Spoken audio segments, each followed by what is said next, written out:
ناظرین کی خدمت میں عارف کسانہ کا سلام پہنچے۔ آج کے اس ولاگ میں بہت خاص اور اہم باتیں کرنی ہے، اور میں اپنے ناظرین سے گزارش کروں گا کہ وہ اسے نہ صرف خود دیکھیں،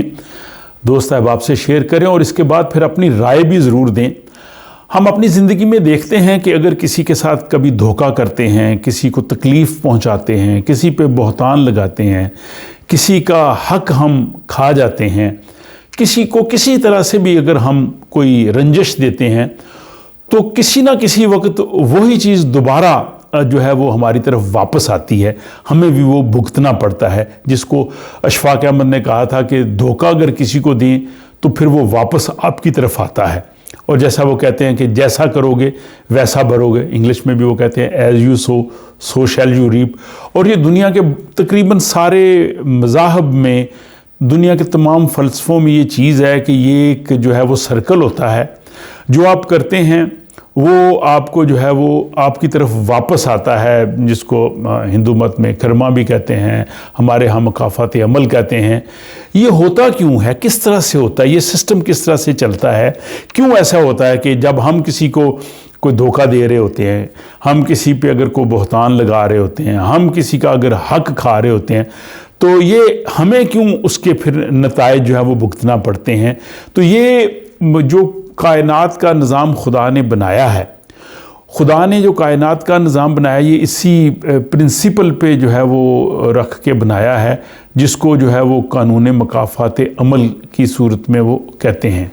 تو یہ کائنات کا نظام جو خدا نے بنایا ہے وہ اسی قانون کے تحت بنایا ہے، جس کو قانون مکافات عمل کہتے ہیں۔ یہ قانون جو ہے وہ پوری کائنات میں جو ہے وہ کارگر ہے، اور دین کا جو دار و مدار ہے وہ بھی اسی قانون کے تحت ہے کہ ہر کام جو ہے وہ نتیجہ خیز ہوتا ہے، کچھ بھی آپ کریں گے اس کا نتیجہ نکلے گا۔ اس کو law of cause and effect بھی کہہ سکتے ہیں۔ اور کوئی شخص اگر کوئی کام کرتا ہے، کوئی عمل کرتا ہے، تو یہ نہیں ہو سکتا کہ اس کے نتائج اس کو نہ بھگتنا پڑیں۔ یہ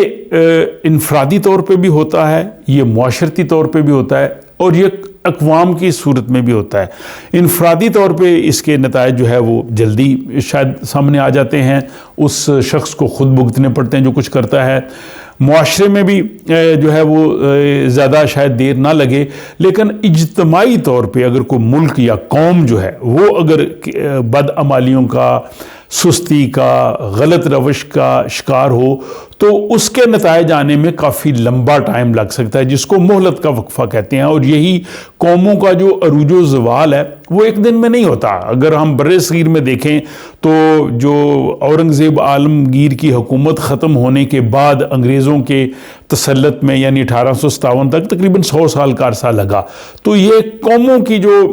عروج اور قوموں کا جو زوال ہے، اس میں جو ہے وہ صدیاں بھی لگ سکتی ہیں، اور لیکن یہ اسی قانون کے تحت جو ہے وہ چلتا رہتا ہے کہ جب بھی کوئی عمل کرتے ہیں تو اس عمل کا نتیجہ جو ہے وہ سامنے آتا ہے۔ ہاں، اس میں خدا کے قانون میں یہ چیز ہے کہ اگر کوئی کسی وقت غلط کوئی کام کر لے تو وہ اگر اپنی اصلاح کر لے، وہ درست راستے پہ آ جائے، جس کو توبہ کہتے ہیں، مغفرت کہتے ہیں، درست راستہ اختیار کر لے، تو پھر وہ ان تباہ کن نتائج سے بچ سکتا ہے۔ یعنی ان سے بچنے کے لیے بھی خدا کے ہی جو بنائے ہوئے قوانین ہیں ان کے تحت ہی آنا پڑے گا۔ جیسے صحت کے سلسلہ میں ہوتا ہے، اگر ہماری صحت کا ہم خیال نہ رکھیں تو اس میں ایک وقت آتا ہے جب آدمی بیمار ہوتا ہے، فوری طور پہ امیڈیٹلی بیماری نہیں آتی، اور بعض بیماریاں جو ہیں ان کے لیے تو کئی سال چاہیے ہوتے ہیں، لیکن جب وہ آ جاتی ہیں تو پھر ان کے جانے کے لیے بھی وہی طریقہ اختیار کرنا پڑے گا کہ دوا کا۔ اگر بعض صورتوں میں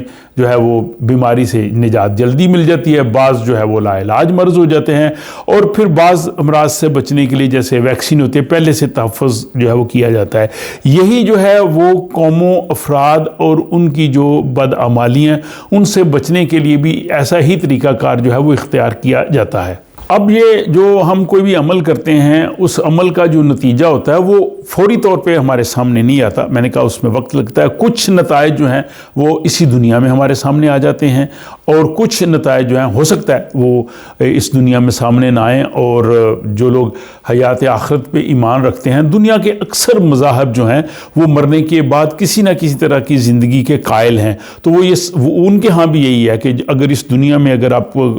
کچھ اچھا یا برا کریں گے تو اس کا ریوارڈ آپ کو جو ہے وہ نیکسٹ ملے گا۔ اور اسلام میں بھی یہ ہے کہ مرنے کے بعد جو ہے جب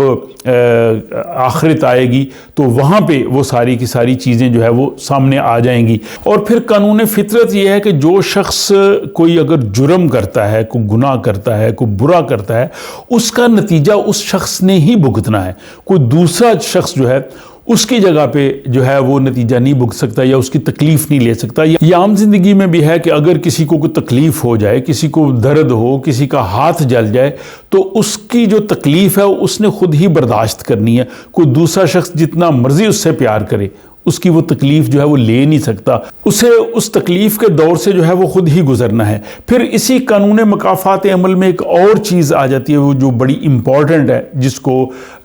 سنت اللہ کہتے ہیں، اللہ تعالیٰ کی سنت کہتے ہیں، اللہ تعالیٰ کا جو ہے طریقہ کہتے ہیں۔ اس کو دوسرے لوگ جو ہے وہ لاز آف نیچر کہتے ہیں کہ لاز جو بنے ہیں کائنات کے وہ تبدیل نہیں ہوتے۔ اگر ان دونوں میں بالکل اسی طرح سے مطابقت ہے، اس کو اگر مذہبی حوالے سے سنت اللہ سمجھ لیں، یا اگر وہ لوگ اگر کسی لحاظ سے جو بلیو نہیں کرتے تو وہ اس کو لاز آف نیچر کہتے ہیں۔ لاز آف نیچر چینج نہیں ہوتے، خدا کی سنت جو ہے وہ تبدیل نہیں ہوتی۔ بہت سے لوگ اس چیز پہ بھی کہتے ہیں جی اگر خدا ہے، دنیا میں اتنا ظلم ہو رہا ہے، غزہ میں اتنا ظلم ہو رہا ہے، خدا جو ہے وہ ظالم کے ہاتھ توڑ کیوں نہیں دیتا، خدا دعائیں قبول کر کے اس ظلم کو ختم کیوں نہیں کر دیتا۔ یہ خدا نے جو قانون بنائے ہیں یہ اس کے منافی ہے۔ سنت اللہ کے تحت یہ سب کچھ ہوتا ہے، یہ انسانوں نے ہی اس دنیا میں کچھ کرنا ہے، خدا نے ڈائریکٹ انٹروین نہیں کرنا۔ اب اگر چھوٹی سی ایک مثال ہے کہ اگر ایک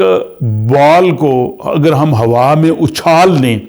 اور دنیا کے 1 ارب سے زیادہ مسلمان جو ہیں وہ دعائیں مانگنا شروع کر دیں، سجدے میں گر جائیں کہ یا اللہ یہ بال نیچے نہ آئے، لیکن وہ بال نیچے آئے گا، ان کی دعائیں قبول نہیں ہوں گی، کیونکہ یہ سنت اللہ کے خلاف ہے کہ وہ بال نیچے نہ آئے۔ سنت اللہ یہ ہے کہ وہ بال نیچے آئے، گریویٹیشنل فورس اس کو اپنی طرف کھینچے گی، لا آف نیچر بھی یہی ہے۔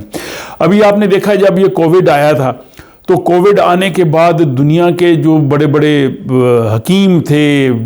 پیر فقیر تھے، دعائیں کرنے والے تھے، وظیفے بتانے والے، سب کے سب ناکام ہو گئے۔ کیوں؟ وہ ایک قانون اللہ کا تھا کہ یہ وائرس ہے، یہ وائرس نے اس طرح سے کرنا ہے۔ اور آپ کو پتہ ہے کہ تمام دنیا کی عبادت گاہیں جو ہیں، ایون خانہ کعبہ، مسجد نبوی تک وہ بند ہو گئی، کیونکہ اس وقت اس وائرس کا دور تھا۔ اب اس کو خدا کے بتائے ہوئے قانون کے مطابق جب وہ ویکسین بنی تو اسی ویکسین نے پھر اس چیز کو جو ہے وہ روک دیا اور وہ چیز چلی گئی۔ تو خدا نے جو قوانین بنائے ہیں، لاز آف نیچر ہیں جو سنت اللہ، اس کے مطابق ہی اس چیز کو ہم لے کے چل سکتے ہیں، اور یہ بھی ایک مکافات عمل کا ایک گوشہ ہے۔